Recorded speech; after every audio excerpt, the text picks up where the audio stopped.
Good evening. Phinedit's the name, Willey Phinedit.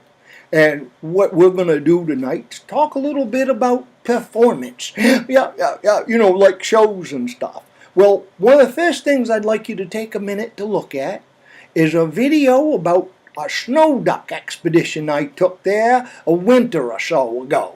It's wicked hot today, so this is probably a good day to look at our winter video. Sit back, relax.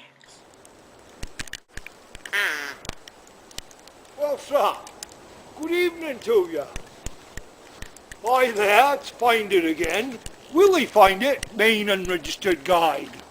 Yes, sir. We're out here in Mythic County, Maine, somewhere between Calais and Kittery, hunting tonight for snowduck. Now, you've heard of the snowy owl, and I'm sure you've probably heard of snow geese. A lot of people have never heard of the snowduck. They think they all go like them senior citizens and go to Florida every winter. Well, I'm here to tell you, Mr. Man, the smack ducks, the snowducks, they stay year-round. Only time you'd see them, though, is on a day like today, when the snow is thick and all the tourists and all the hunters are up snug in their bed and breakfast. That's when you want to take a mental vacation with me, Willey Phinedit, so we can go out and we can see a snowduck. Now, I thought for sure I heard of one just a minute ago, and I've been tracking it right down here in the snow. You stick with me, we might find one. Then again, we may just go out and take a ride over to Tongue-in-Cheek Island and see how them unicorn are doing. I worry about them in the wintertime, you know. That's why I always carry an extra apple or two in my backpack. No apples in the winter, and they surely love to spear them and feed each other. Yeah, yes, sir. Well, I hope everything's going good with you, and I can't wait to see you in the spring. You all have a great day now, and remember, wherever you go, there you are.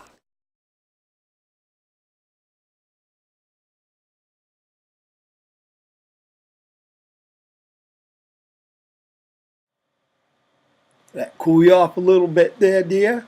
Yeah, wasn't that some fun? Well, the next video we're going to look at is performing on stage. Yeah, I love performing on stage. Usually I take my camp with me when I can. Sometimes I can't, but I always try to at least have a map. Yeah. You may never heard of Furbearing Trout. There's only one place in the whole country that I know you can get them, and that's Taleolgist Pond. The reason they call it that, you see, is when the ice age happened here in Maine, there was these great ice flows that came through. They picked up granite, deposited it on the beaches. You probably heard of it. It's pretty well known that the glaciers came through here. As a matter of fact, a tourist asked me once, he says, "Oh boy, these rocks are pretty cool. How'd they get here?" I said, "Glaciers." He says, "Where are they now?" Probably go and get another load of rocks. Anyway, well, son, one of these glaciers decided to stay at the bottom of Taleolgist Pond. Still frozen to this day. As a matter of fact, I got a couple of friends that got scuba equipment, and they've gone swimming down there, and they told me that they saw a dinosaur frozen intact down in the ice. Scared the bejesus out of them this time. But no harm, no foul. It's just frozen there in the ice. Well, because of these conditions, the trout down there never got a chance to evolve.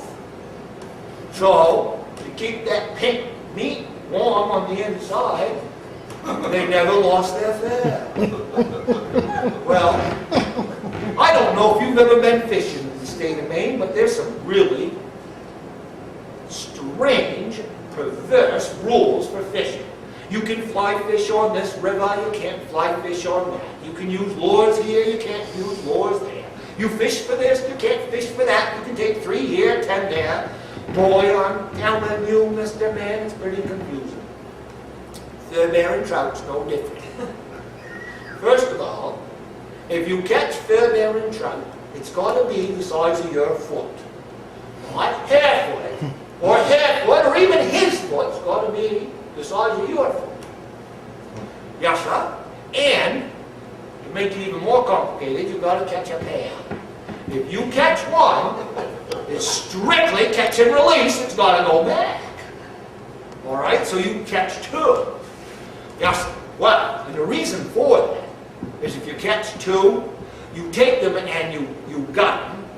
You put your thumbs inside that meat where the fin is, your fingers on the outside, and you pop it inside out.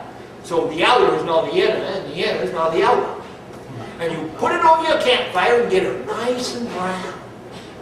So that pink meat that was inside, oh, it's some tasty when it's cooked nice and golden brown. And then you don't stop, you keep going until that meat that was pink is now brown and almost black. You see, tough as leather. And then the inside's all fair. You let it cool down a little bit so you don't bend your soles. You slip them on, and I'm telling you, Mr. Man, you've got a nice pair of slippers. Yes?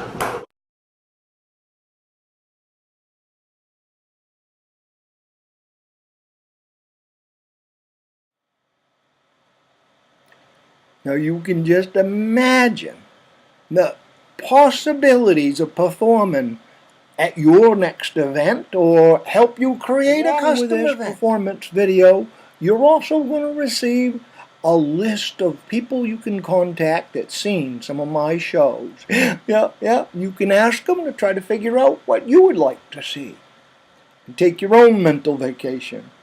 You have a good day there, dear. Remember, don't let the facts get in the way of a good story. Yeah.